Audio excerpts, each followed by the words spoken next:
आज जो खबर हम आपको दिखाने जा रहे हैं, आपसे अनुरोध है कि उसे अधिक से अधिक शेयर करें। हम आपको आखिर में बताएंगे कि दरअसल इस खबर की सच्चाई क्या है।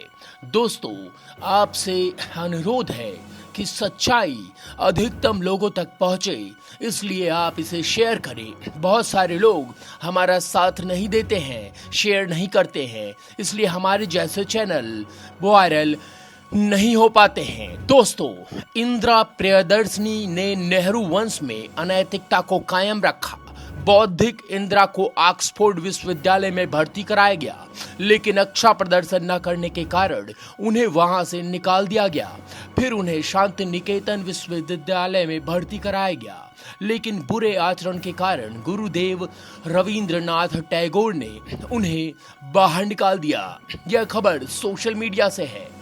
हम आपको बता दें कि आपसे एक अनुरोध करते हैं कि वीडियो को लाइक करें, शेयर करें और अपने दोस्तों यारों में जरूर इसे साझा करें। अगर आप ऐसा करते हैं तो बहुत अच्छा होगा, क्योंकि हम आपसे कोई पैसा नहीं मांग रहे हैं, बल्कि हम सिर्फ अब ये कह रहे हैं कि आप इसे शेयर करें।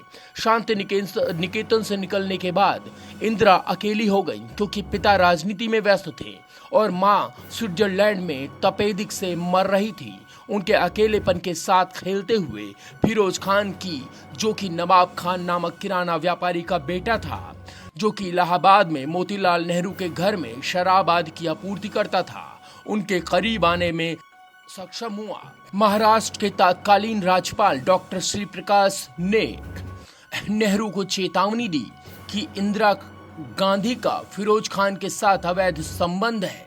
फिरोज खान तब इंग्लैंड में थे और उन्हें इंदिरा से काफी सहानुभूति थी। जल्द ही उन्होंने अपना धर्म बदल लिया, मुस्लिम महिला बन गईं और लंदन की एक मस्जिद में फिरोज खान से शादी कर ली। इंदिरा प्रियदर्शनी नेहरू ने उनका नाम बदलकर मैमुना बेगम रख दिया। उनकी मां कमला नेहरू उस शादी के बिल्कुल खिलाफ थी। नेहरू इस बात से खुश नहीं थे कि मुस्लिम धर्म अपनाने से उनके प्रधानमंत्री बनने की संभावनाएं का खतरे में पड़ जाएगी। इसलिए नेहरू ने इस युवक फिरोज खान से कहा कि वह अपना उपनाम खान से बदलकर गांधी कर ले। इसका इस्लाम से हिंदू धर्म में परिवर्तन से कोई लेना देना नहीं था। यह महज एक हलफनामे द्वारा नाम बदलने का मामला था और इस तरह फिरोज खान फिरोज गांधी बन गए। हालांकि यह बिस्मिल्लाह शर्मा की तरह एक असंगत नाम है। दोनों ने भारत की जनता को मूर्ख बनाने के लिए अपना नाम बदल लिया। जब वे भारत लौटे तो सार्वजनिक उपभोग के लिए एक नकली वैदिक विवाह की स्थापना की गई। इस प्रकार इंदिरा और उनके वंशजों को फैंसी नाम मिला गांधी। नेहरू और गांधी दोनों फैंसी नाम हैं। जैसे गिरगिट अपना रंग बदलता है, वैसे ही यह राजवंश अपनी असली पहचान छुपाने के लिए अपना नाम बदलता रहता है। इंदिरा गांधी के दो बेटे थे, राजीव गांधी और संजय गांधी। संजय का मूल नाम संजीव था, जो उनके बड़े भाई के नाम राजीव से मेल खाता था। संजीव को ब्रिटेन में कार चोरी के आरोप में ब्रिटिश पुलिस ने गिरफ्तार कर लिया था और उनका पासपोर्ट जब्त कर लिया गया था। इंदिरा गांधी के निर्देश पर ब्रिटेन में तत्कालीन भारतीय राजदूत कृष्ण मेनन ने अपनी शक्ति का दुरुपयोग करते हुए उनका नाम बदलकर संजय रख लिया और नया पासपोर्ट प्राप्त किया। इस प्रकार संजीव गांधी संजय गांधी के नाम से जाना जाने लगा। यह तो सभी जानते हैं कि राजीव गांधी के जन्म के बाद इंदिरा गांधी और फिरोज गांधी अलग अलग रहते थे, लेकिन उनका तलाक नहीं हुआ था। के.एन. राव की पुस्तक द नेहरू डायनेस्टी IBSBN 108186092005 में कहा गया है कि इंदिरा गांधी या श्रीमती फिरोज खान के दूसरे बेटे, उन्हें संजय गांधी के नाम से जाना जाता है, फिरोज खान के पुत्र नहीं थे। वह मोहम्मद यूनिस नाम एक अन्य मुस्लिम सज्जन का पुत्र था। दोस्तों, वीडियो को लाइक करें, अधिक से अधिक शेयर करें, अपनी राय हमें कमेंट्स बॉक्स में जरूर दें। दिलचस्प बात यह है कि संजय गांधी की शादी सिख लड़की मेनका से नई दिल्ली में मोहम्मद यूनिस के घर में हुई थी। जाहिर तौर पर यूनिस इस शादी से नाखुश था। क्योंकि वह अपनी पसंद की मुस्लिम लड़की से अपनी शादी कराना चाहता था। जब संजय गांधी की विमान दुर्घटना में मृत्यु हुई तो वो मोहम्मद यूनिस से सबसे ज्यादा रोए थे। यूनिस की पुस्तक पर्सन, पैशन एंड पॉलिटिक्स में पता चलता है कि बच्चे संजय का इस्लामी रीति रिवाज के अनुसार खतना किया गया था। यह सच है कि संजय गांधी अपनी मां इंदिरा गांधी को लेकर लगातार ब्लैकमेल करते थे। उनके असली पिता कौन है? संजय का अपनी मां पर गहरा भावनात्मक नियंत्रण था, जिसका वह अक्सर दुरुपयोग करते थे। इंदिरा गांधी ने उनके कुकर्मों को नजरअंदाज करना चुना और वे परोक्ष रूप से सरकार को नियंत्रित कर रहे थे। जब संजय गांधी की मौत की खबर इंदिरा गांधी तक पहुंची तो उनका पहला सवाल था, उनकी चाबियां और कलाई घड़ी कहां है? उन वस्तुओं में नेहरू गांधी राजवंश के बारे में कुछ गहरे रहस्य छिपे हुए थे, प्रतीत होते हैं। विमान दुर्घटना भी रहस्यमयी थी। यह एक नया विमान था जो दुर्घटनाग्रस्त हो गया था और फिर भी टकराने पर विमान में विस्फोट नहीं हुआ। ऐसा तब होता है जब ईंधन नहीं होता है, लेकिन उड़ान रजिस्टर से पता चलता है कि उड़ान भरने से पहले ईंधन टैंक फुल कर दिया गया था। इंदिरा गांधी ने प्रधानमंत्री कार्यालय के अनुचित प्रभाव का उपयोग करते हुए किसी भी जांच को होने से रोक दिया। तो संदिग्ध कौन है? दोस्तों, वीडियो को लाइक और शेयर करना ना भूलें। कमेंट्स बॉक्स में अपने 2 शब्द जरूर लिखते जाएं। कैथरीन फ्रैंक की पुस्तक the life of Indira Nehru Gandhi Indira Gandhi के कुछ अन्य प्रेम संबंधों पर प्रकाश डालती है। लिखा है कि इंदिरा गांधी का पहला प्यार शांति निकेतन में अपने जर्मन शिक्षक से था। बाद में उनका एमओ मथाई पिता के सचिव, फिर धैर्येंद्र ब्रह्मचारी उनके योग शिक्षक और अंत में दिनेश सिंह विदेश मंत्री के साथ अफेयर चला। पूर्व विदेश मंत्री के नटवर सिंह ने अपनी पुस्तक प्रोफाइल एंड लेटर्स में इंदिरा गांधी की मुगलों के प्रति निकटता के बारे में एक दिलचस्प खुलासा किया है। इसमें कहा गया है कि 1968 में भारत के प्रधानमंत्री के रूप में इंदिरा गांधी अफगानिस्तान की आधिकारिक यात्रा पर गई। ड्यूटी पर आईएफएस अधिकारी के रूप में नटवर सिंह थे, उनके साथ थे। दिन भर की व्यवस्थाओं को पूरा करने के बाद जब इंदिरा गांधी शाम को घूमने के लिए निकलना चाहती थी तो कार में लंबी दूरी तय करने के बाद इंदिरा गांधी बाबर के दफन स्थल पर जाना चाहती थी। हालांकि यह यात्रा कार्यक्रम में शामिल नहीं था। अफगान सुरक्षा अधिकारियों ने इसे रोकने की कोशिश की, लेकिन वह अपनी जिद पर अड़ी रहीं। अंत में वह उस कब्रगाह पर गईं और वह एक सुनसान जगह थी। वह बाबर की कब्र के सामने गईं और कुछ मिनटों तक श्रद्धा से सिर झुकाए खड़ी रहीं। नटवर सिंह उनके पीछे खड़े थे। जब इंदिरा गांधी ने अपनी प्रार्थना पूरा कर ली तो वह पीछे मुड़ी और सिंह से कहा, आज हमें इतिहास से रूबरू होना पड़ा।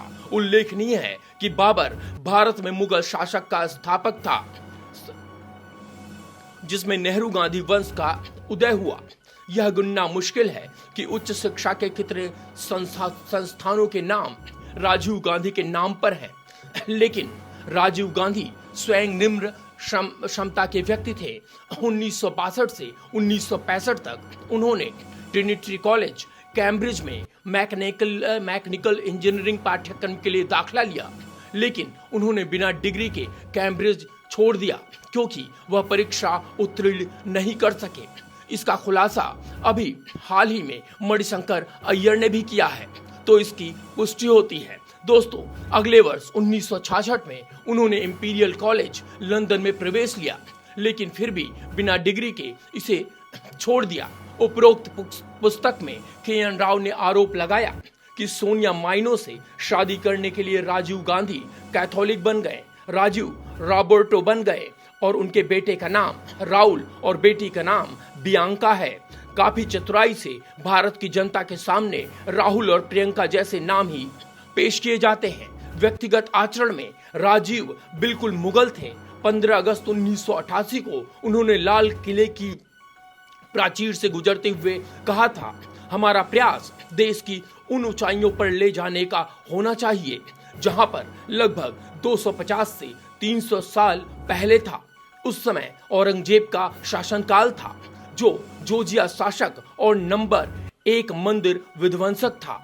भारत के प्रधानमंत्री पद संभालने के बाद राजीव गांधी ने लंदन में जो प्रेस कॉन्फ्रेंस की वह बहुत ही जानकारी पूर्वक थी। इस प्रेस कॉन्फ्रेंस में राजीव गांधी ने शेखी बघाड़ते हुए कहा कि वह हिंदू नहीं बल्कि पारसी हैं। फिरोज खान के पिता और राजीव गांधी के दादा गुजरात के जूनागढ़ क्षेत्र में एक मुस्लिम सज्जन थे। नवाब खान नाम के इस मुस्लिम किराना व्यापारी ने एक पारसी महिला को इस्लाम में परिवर्तित कराने के बाद उससे शादी की थी। यही यह स्रोत है जहां से राजीव गांधी के पारसी होने का मिथक निकला। याद रखें, जिनका कोई पारसी पूर्वज नहीं था, उनकी दादी नवाब खान से शादी करने के लिए पारसी धर्म छोड़ने के बाद मुस्लिम बन गई। आश्चर्य की बात यह है कि पारसी राजीव गांधी का अंतिम संस्कार भारतीय जनता के सामने वैदिक रीति रिवाज से किया गया। डॉक्टर सुब्रमण्यम स्वामी लिखते हैं कि सोनिया गांधी का नाम एंटोनियो माइनो था। उनके पिता एक राजमिस्त्री थे। वह इटली के कुख्यात फांसीवादी शासन का कार्यकर्ता था और उसने रूस में 5 वर्ष कारावास की सजा काटी थी। सोनिया गांधी ने हाई स्कूल से आगे की पढ़ाई नहीं की है। उन्होंने कैम्ब्रिज विश्वविद्यालय परिसर में लोनेक्स स्कूल नामक अंग्रेजी शिक्षण की दुकान से कुछ अंग्रेजी सीखी थी। इस तथ्य से यह प्रतिष्ठित कैम्ब्रिज विश्वविद्यालय में अध्ययन करने का दावा करती हैं। कुछ अंग्रेजी सीखने के बाद वह कैम्ब्रिज शहर के एक रेस्तरां में वेट्रेस का काम कर रही थी। दोस्तों, वीडियो को लाइक करना ना भूलें, कमेंट्स पे राय अपनी देते जाएं। ब्रिटेन में सोनिया गांधी की माधवराव सिंधिया से गहरी दोस्ती थी, जो उनकी शादी के बाद भी जारी रही।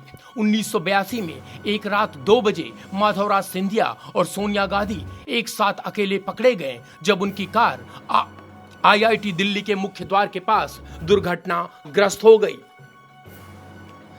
जब इंदिरा गांधी और राजीव गांधी प्रधानमंत्री थे तो पीएम की सुरक्षा भारतीय खजाने जैसे मंदिर की मूर्तियां, प्राचीन वस्तुएं, पेंटिंग आदि को रोम भेजने के लिए नई दिल्ली और चेन्नई अंतर्राष्ट्रीय हवाई अड्डों पर जाती थीं। अर्जुन सिंह मुख्यमंत्री और बाद में केंद्रीय संस्कृति प्रभार मंत्री के रूप में लूट का आयोजन करते थे। सीमा शुल्क अनियंत्रित और उन्होंने सोनिया गांधी को बहन एलेसेड्रा मैनोविंची से स्वामित्व वाली एटनिका और गणपति नाम के 2 दुकानों में बेचने के लिए इटली ले जाया गया था। इंदिरा गांधी की मृत्यु इसलिए नहीं हुई कि उनका हृदय या मस्तिष्क गोलियों से छलनी हो गया था, बल्कि उनकी मृत्यु खून की कमी से हुई थी। इंदिरा गांधी पर गोली चलाने के बाद सोनिया गांधी ने अजीब तरह से जोर देकर कहा कि खून से लथपथ इंदिरा गांधी को एम्स की विपरीत दिशा में डॉक्टर राम मनोहर लोहिया अस्पताल ले जाया जाना चाहिए, जहां ऐसी घटनाओं से निपटने के लिए एक आकस्मिक प्रोटोकॉल था। डॉक्टर राम मनोहर लोहिया अस्पताल पहुंचने के बाद सोनिया गांधी ने अपना मन बदल लिया और मांग की कि इंदिरा गांधी को एम्स ले जाया जाए। इस प्रकार 24 मूल्यवान मिनट बर्बाद हो गए। यह संदिग्ध है कि क्या सोनिया गांधी अपरिपक्वता थी या अपने पति को तेजी से सत्ता में लाने की चाल थी। राजेश पायलट और माधवराव सिंधिया प्रधानमंत्री पद के प्रबल दावेदार थे और वे सोनिया गांधी के सत्ता में आने की राह में रोड़े थे। दोनों की रहस्यमय दुर्घटना में मौत हो गई। दोस्तों, बार बार कह रहे हैं, वीडियो को लाइक कर दें, शेयर करें और कमेंट्स बॉक्स में अपनी राय जरूर दें। बहुत ही महत्वपूर्ण और विशेष जानकारी हम आपको शेयर कर रहे हैं। ऐसे परिस्थिति में साक्ष्य है जो प्रथम दृष्टयांत इस संभावना की ओर इशारा करते हैं कि माइनो परिवार ने राजीव गांधी को मारने के लिए लिट्टे को अनुबंध दिया। आजकल सोनिया गांधी एडीएमके, पीएमके और डीएमके जैसे उन लोगों के साथ राजनीतिक गठबंधन करने में काफी बेझिझक हैं जो राजीव गांधी के हत्यारों की प्रशंसा करते हैं। कोई भी भारतीय विधवा ऐसा कभी नहीं करेगी। ऐसी परिस्थितियां बहुत हैं और संदेह उत्पन्न करती हैं। राजीव की हत्या में सोनिया की संलिप्तता की जांच जरूरी है। आप डॉक्टर सुब्रमण्यम स्वामी की पुस्तक राजीव गांधी की हत्या, बिना पूछे गए प्रश्न और अनुत्तरित प्रश्न पढ़ सकते हैं। इसमें ऐसी साजिशों के संकेत हैं। दोस्तों, 1992 में सोनिया गांधी ने इतालवी नागरिक कानून के अनुच्छेद 17 के तहत इटली की अपनी नागरिकता को पुनर्जीवित किया। इतावली कानून के तहत राहुल और प्रियंका इतावली नागरिक हैं, जबकि जब सोनिया ने उन्हें जन्म दिया तो वह इतावली नागरिक थीं। राहुल गांधी की इटालियन उनकी हिंदी से बेहतर है। राहुल गांधी एक इतालवी नागरिक हैं। यह इस तथ्य से प्रासंगिक है कि 27 सितंबर 2001 को उन्हें इतालवी पासपोर्ट पर यात्रा करने के लिए अमेरिका के बोस्टन हवाई अड्डे पर FBI द्वारा हिरासत में लिया गया था। यदि भारत में यह कानून बन जाता कि राष्ट्रपति और प्रधानमंत्री जैसे महत्वपूर्ण पदों पर कोई विदेश मूल का व्यक्ति नहीं रह सकता, तो राहुल गांधी स्वतः ही प्रधानमंत्री पद के लिए अयोग्य हो जाते। स्कूली शिक्षा पूरी करने के बाद राहुल गांधी को नई दिल्ली के सेंट स्टीफन कॉलेज में मेरिट के आधार पर नहीं बल्कि राइफल शूटिंग के खेल कोटे पर प्रवेश मिला। 1989 से 90 में कुछ समय वहां रहने के बाद उन्होंने 1994 में रेलिस कॉलेज फ्लोरिडा में BA किया। सिर्फ BA करने के लिए किसी को अमेरिका जाने की जरूरत नहीं है। अगले ही वर्ष 1995 में उन्हें MPhil मिल गया और ट्रिनिटी कॉलेज कैम्ब्रिज से डिग्री भी मिल गई। इस डिग्री की वास्तविकता पर सवाल उठाया गया है क्योंकि उन्होंने MPhil किया है बिना MA किए। इसके पीछे अमर्त्य सेन का मददगार माना जाता है। आप में से कई लोगों ने मशहूर फिल्म मुन्ना भाई MBBS देखी होगी। 2008 में राहुल गांधी को छात्रों की रैली के लिए कानपुर में चंद्रशेखर आजाद विश्वविद्यालय के सभागार का उपयोग करने से रोका गया था। उसके बाद विश्वविद्यालय के कुलपति VK सूरी को यूपी के राज्यपाल ने अपदस्थ कर दिया था। 26/11 के दौरान जब पूरा देश मुंबई आतंक से निपटने को लेकर तनाव में था, तब राहुल गांधी सुबह 5 बजे तक अपने दोस्तों के साथ जमकर पार्टी कर रहे थे। राहुल गांधी ने सभी कांग्रेस सदस्यों को मिथ्यावता की सलाह दी थी। उनका कहना है कि संयमित रहना सभी राजनेताओं का कर्तव्य है। दूसरी ओर उनके पास पूरी तरह सुसज्जित जिम वाला एक मंत्री बंगला है। वह दिल्ली के कम से कम 2 सबसे आलीशान जिमों का नियमित सदस्य हैं, जिनमें से एक 5 स्टार रेटेड है। 2009 में मितव्यया के अभियान के लिए राहुल गांधी को चेन्नई यात्रा पर पार्टी को 1 करोड़ रुपए से अधिक खर्चा आया। ऐसी विसंगतियों से पता चलता है कि राहुल गांधी द्वारा की गई पहल उनकी अपनी नहीं बल्कि उनके पार्टी के लोगों की पहल है। उत्तर प्रदेश में 2007 के चुनाव प्रचार के दौरान राहुल गांधी ने कहा था कि अगर नेहरू गांधी परिवार का कोई भी व्यक्ति उस समय राजनीति में सक्रिय होता तो बाबरी मस्जिद नहीं गिरती। यह निसंदेह उनकी मुस्लिम संबद्धता को उनके पूर्वजों के प्रति वफादारी के रूप में दर्शाता है। 21 दिसंबर 2004 को केरल के अल्लापुझा जिले के एक सेनावृत्ति कॉलेज प्रोफेसर जॉन M. इट्टी ने तर्क दिया है कि केरला के एक रिसोर्ट में 3 दिनों तक एक साथ रहने के लिए राहुल गांधी और उनकी प्रेमिका जुवेनिटा उर्फ वेरोनिका के खिलाफ कार्रवाई की जानी चाहिए। यह अनैतिक तस्करी अधिनियम के तहत एक अपराध है क्योंकि वे विवाहित नहीं है। वैसे भी सहिष्णु भारतीयों पर राज करने के लिए एक विदेशी बहू का इंतजार भारत कर ही रहा है। स्विस पत्रिका लिटरेचर के 11 नवंबर 1991 के अंक से पता चला कि राहुल गांधी अपनी मां सोनिया गांधी द्वारा नियंत्रित $2 बिलियन के खाते के लाभार्थी थे। 2006 में स्विस बैंक एसोसिएशन की एक रिपोर्ट से पता चलता है कि भारतीय नागरिकों की संयुक्त जमा राशि किसी भी अन्य देश की तुलना में कहीं अधिक है। कुल 1.4 ट्रिलियन अमेरिकन डॉलर, जो भारत की GDP से अधिक है। यह राजवंश आधे से अधिक भारत पर शासन करता है। केंद्र को नजरअंदाज कर दें तो देश के 28 राज्यों और 7 शासित प्रदेशों में से आधे से ज्यादा में किसी भी वक्त कांग्रेस की सरकार रही है। राजीव गांधी तक भारत में मुगल शासक था। सोनिया गांधी के साथ भारत पर रोम शासन शुरू हो गया। इस लेख को हम आपको बताएं, इस लेख को पढ़कर सुनाने का हमारा उद्देश्य भारत के नागरिकों को उनके राष्ट्रीय नेताओं से परिचित कराना और यह बताना है कि कैसे एक राजवंश ने इस देश के लोकतंत्र का दुरुपयोग किया। इन चरित्रहीन लोगों को अमर बनाने के लिए कई प्रतिष्ठित राष्ट्रीय संपत्तियों और योजनाओं का नाम उनके नाम पर रखा गया। सहायक साक्ष्य के अभाव के कारण इस लेख में कई अन्य चौंकाने वाले तथ्य प्रस्तुत नहीं किए गए। दोस्तों, हम आपको बता दें, ये जो भी हमने कहा वो सोशल मीडिया के माध्यम से ली गई खबर है। हालांकि इसमें जो सच्चाई है वो आप कमेंट्स बॉक्स में बताएं कि कितने प्रतिशत बात सच है। हम फैक्ट जानना चाहते हैं। आप भी रिसर्च करें, हम भी रिसर्च करते हैं। वीडियो एडिटर श्वेता के साथ Saurabh Mishra, only news 24x7 team, Delhi.